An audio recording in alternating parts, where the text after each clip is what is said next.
Thank you, Lindsay. You have completed the reading of Ecclesiastes, our journey through, and we, just like last week, we were really due to do chapters 9 and 10, but we really sat in a part of 9. Today we're supposed to do 11 and 12, but 11 is similar to chapter 10, some Proverbs sort of feel to it, and I thought it might be helpful just to sit in 12. But one of the things that it does start in chapter 11 is remember your Creator while you are young is the heading just above verse 7 of chapter 11. Remember your Creator while you are young. Light is sweet, it pleases the eyes. The sun goes on. Be happy, young man, while you are young. Let your heart give you joy in the days of your youth. Follow the ways of your heart and whatever your eyes see, as if we'd tell a young person to do that. But that's where we're at just before we get to Ecclesiastes 12, 1 to 14. And as we get to that, he still talks about age. He still talks about youth. If you look at verse 1, remember your Creator in the days of your youth, before the days of trouble come, and the years approach when you will say, I find no pleasure in them. What is it that we're not finding pleasure in?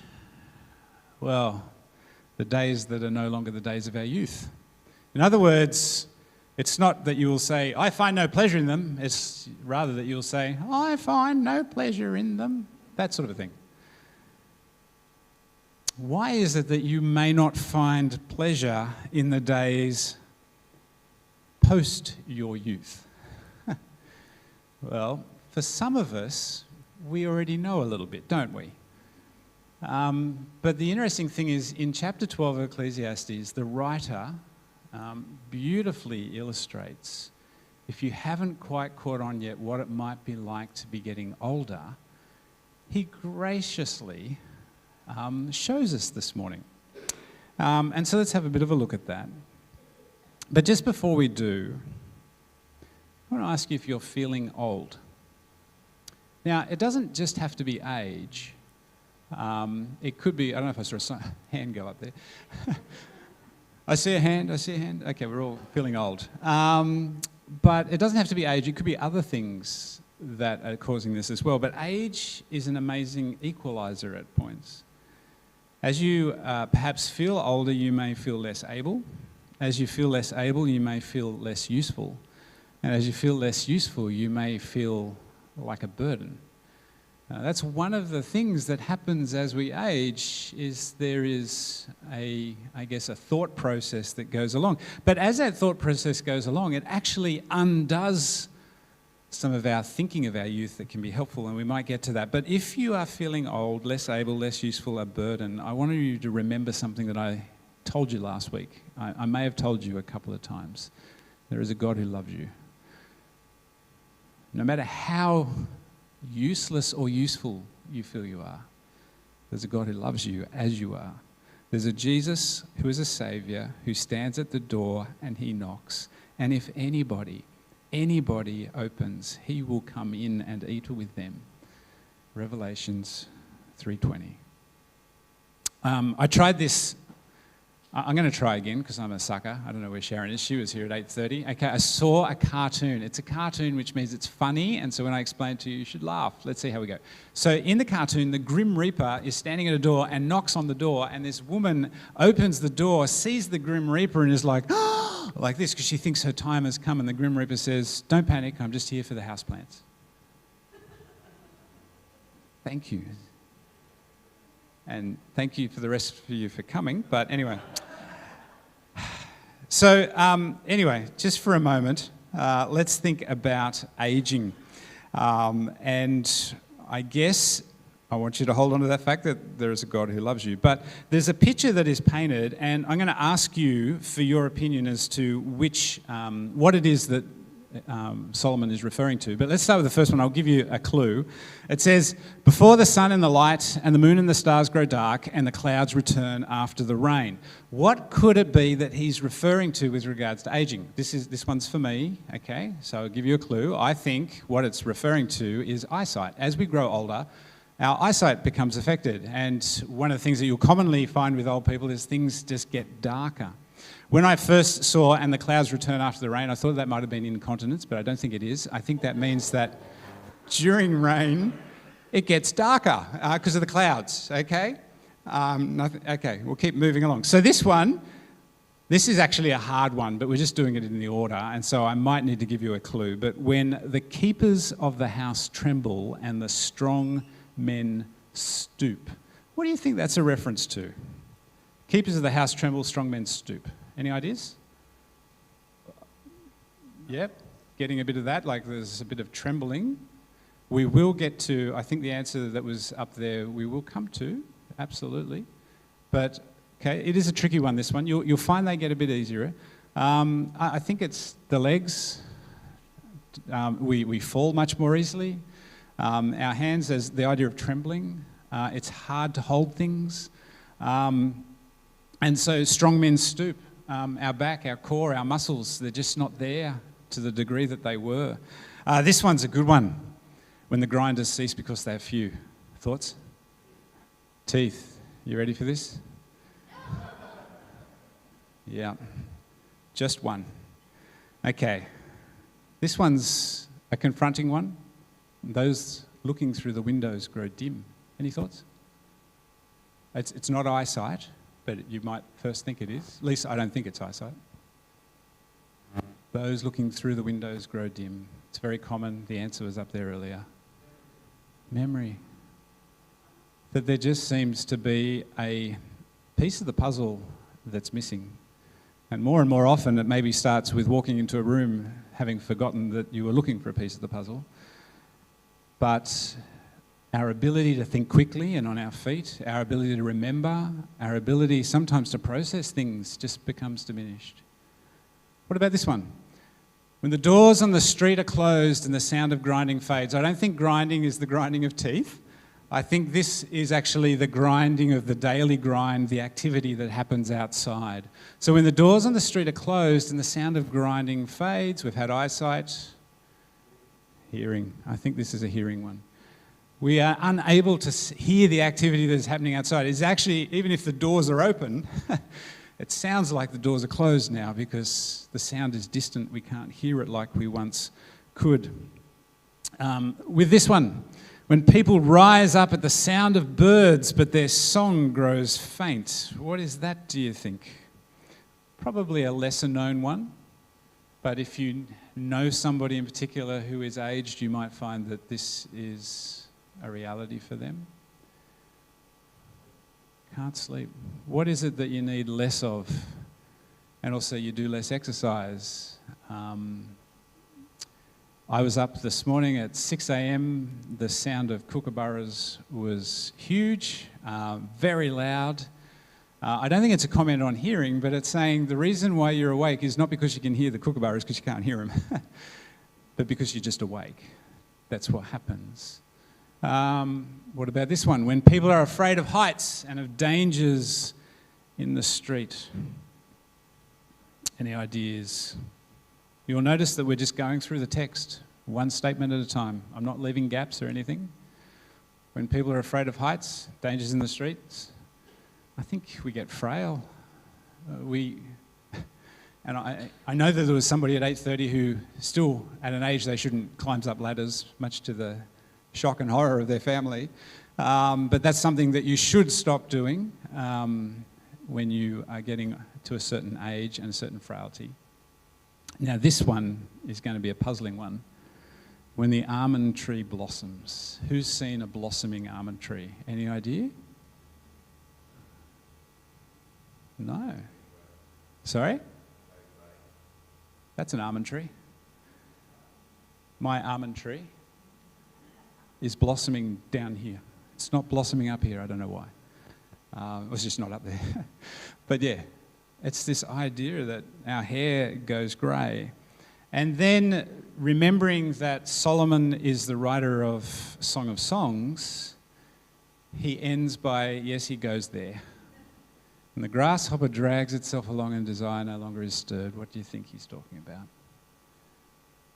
Okay, awkward silence. He's talking about, well, maybe our libido, but even our ability to follow through, if we have a libido, is diminished. The grasshopper, this thing with thin, gangly legs, drags itself along the ground. That's what grasshoppers do, if you've noticed.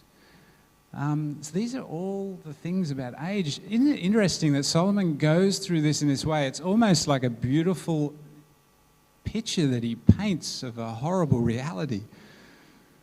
Isn't he gracious when the almond tree blossoms? What a gracious way of saying that, yeah, your hair's gone grey. But to what purpose? Aging is an interesting thing. There's a thing called midlife crisis. It usually happens at that point where you realise I'm not young anymore, that I do have the keepers of the house have lost a certain degree of muscle bulk. I now cannot hold things the way I could. I cannot remember things the way I could. I can't eat things the way I could. I can't see things or hear things. Everything is diminished. You realise in a midlife crisis, at the very least, that one of the things that you've put a faith in or had a reliance on is being slowly but surely taken away from you. It's hard, isn't it? And the interesting thing, though, is that in that midlife crisis, we can go out and buy a sports car, yes. Or we can face the reality and see what it is pointing us to, which seems to be the whole thing of Ecclesiastes all the way along. But Ecclesiastes has dealt with a number of things, and now he's coming to age, and he's talked about youth, and now he's saying, well, while you're young, think about him before these things happen. Choose to think about the bigger things and about God before the other things are taken away. So I've mentioned, I'm sure before, I've mentioned Richard Rohr before, but he wrote a book which I think I've mentioned before called Falling Upwards, and it's a book about the first and second half of life. And the idea that in the first half of life, we're actually more concerned about the container, our outward appearance, how we are seen, how much we can bench press. All those sorts of things are the first half of life. And then, and not everybody does go into a second half of life, and people sometimes move into a second life much quicker than others. But one of the things about the second half of life is I think there's an understanding that it's no longer about the container. Surely, when the container is starting to crack and fall apart, the most important thing is what is in the container. Not how strong we are, or how fast we are, or how we look, but rather who we are. What is it that fills the container? And so we've been sharing a bit of liturgy. I want to share with you a liturgy from a 17th century nun, okay? So it's a 17th century nun, so she's really old, okay? And this is her liturgy on aging. Now, just for a moment, she's actually a little bit more subtle than we would expect an older person to be.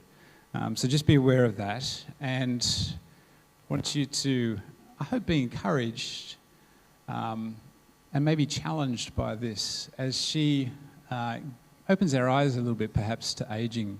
This is what she says. Lord, thou knowest better than I know myself that I am growing older and will someday be old. Keep me from the fatal habit of thinking I must say something on every subject and on every occasion. Release me from craving to straighten out everybody's affairs. Make me thoughtful but not moody, helpful but not bossy. And with my vast store of wisdom, it seems a pity not to use it all. But thou knowest, Lord, that I want a few friends at the end. Keep my mind free from the recital of endless details. Give me wing to get to that point. Seal my lips on my aches and pains. They are increasing, and love of rehearsing them is becoming sweeter as the years go by. I dare not ask for grace enough to enjoy the tales of others' pains, but help me to endure them with patience.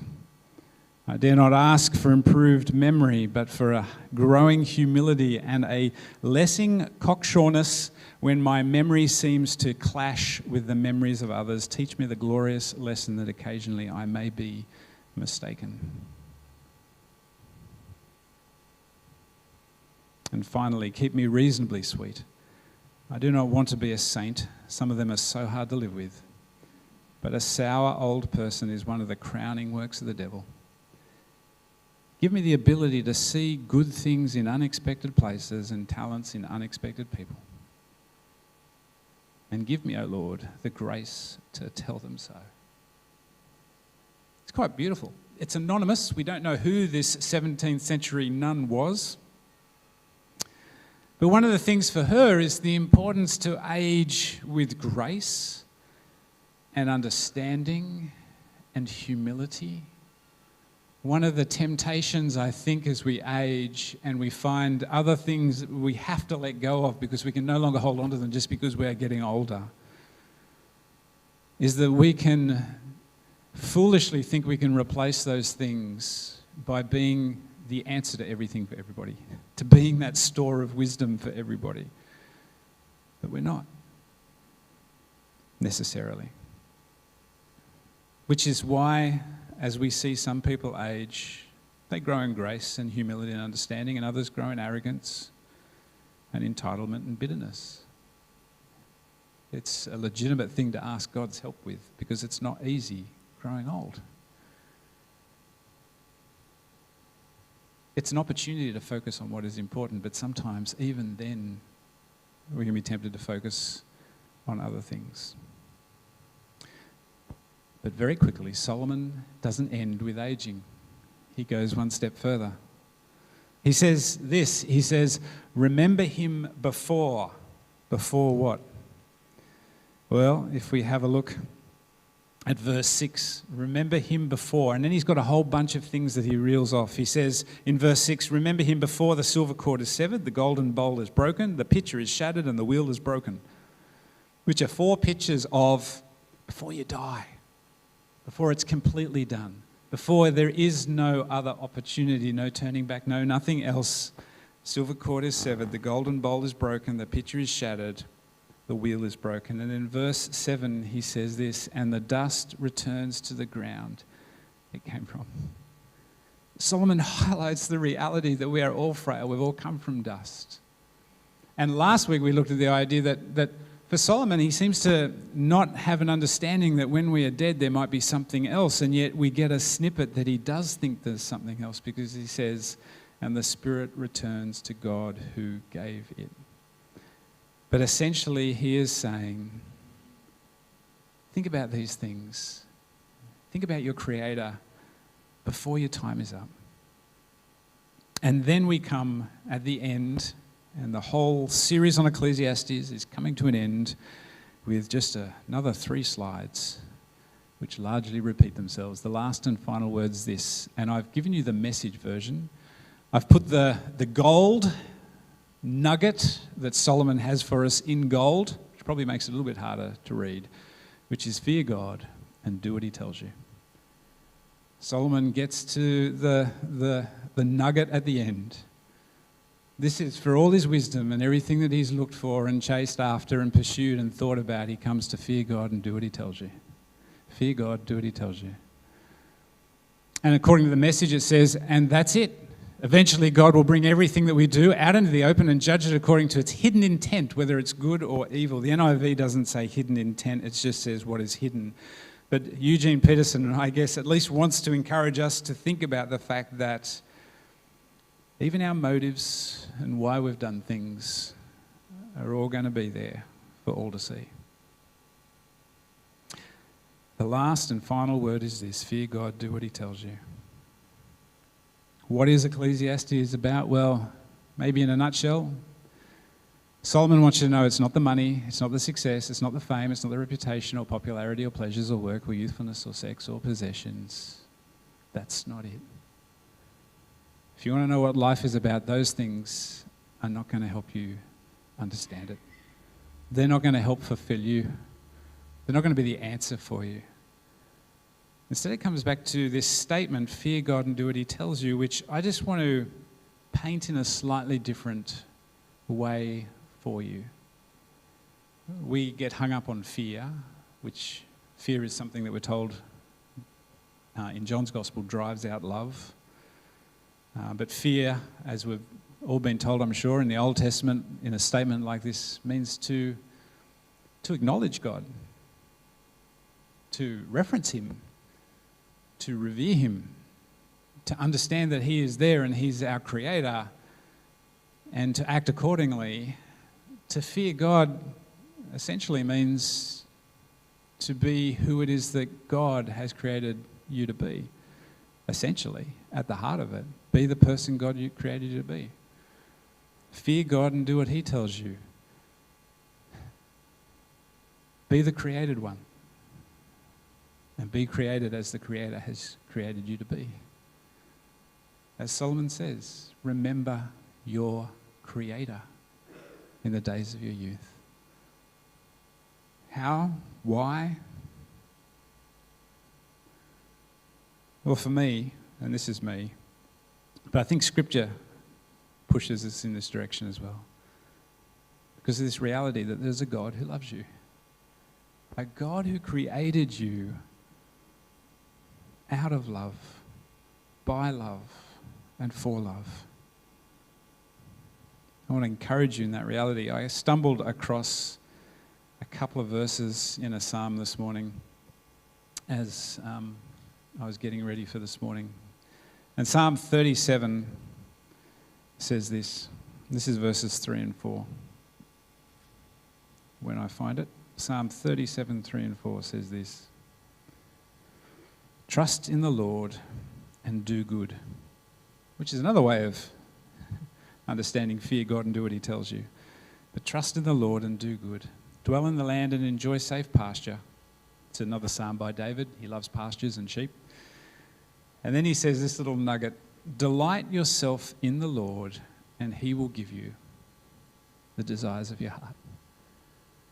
Say it again, delight yourself in the Lord and he will give you the delights of your heart. Don't delight yourself in money, success, fame, reputation, popularity, pleasures, work, youthfulness, sex, possessions, all those things that Solomon has painstakingly gone through for you and even experienced for you so that you don't have to.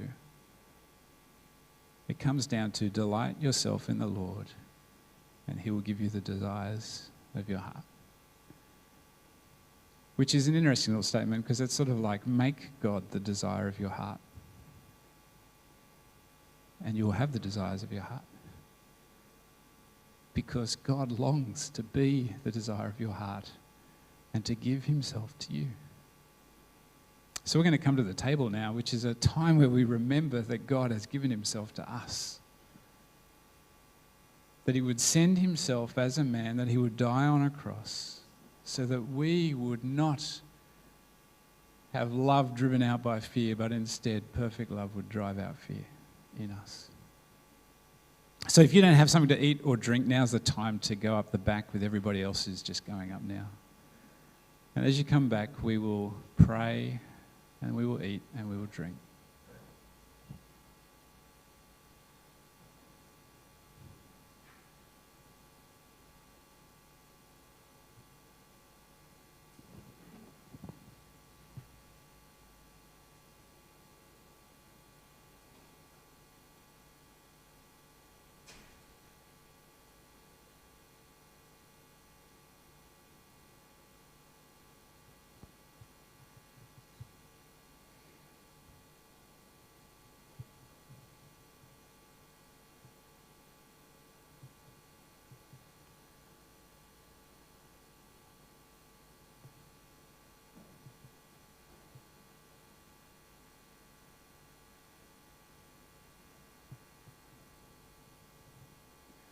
So there is a God who loves you so much that when you were lost, he came to find you.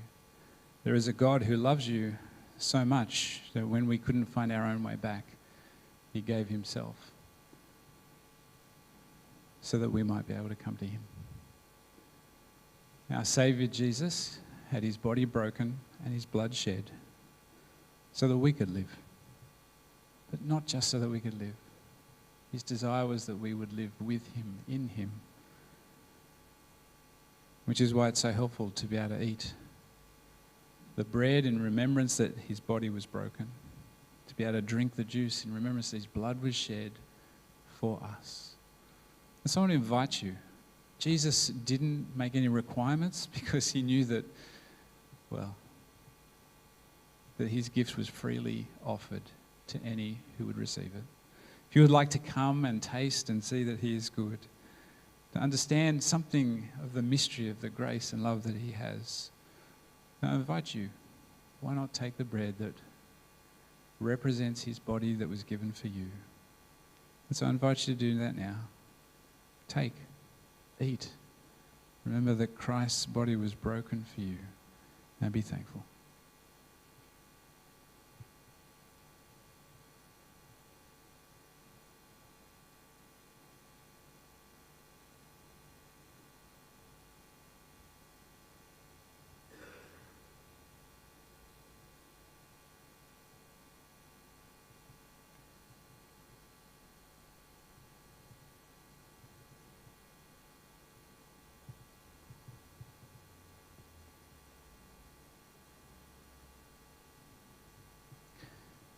There was a time when covenants were sealed with blood. You knew that both parties were serious if blood was shed. And God is so serious about us that he shed or allowed the shedding of the blood of his own Son so that we could understand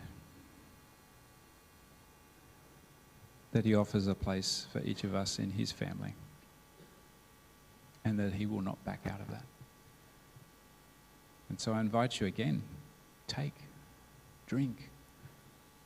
Remember that Christ's blood was shed for you, and be thankful.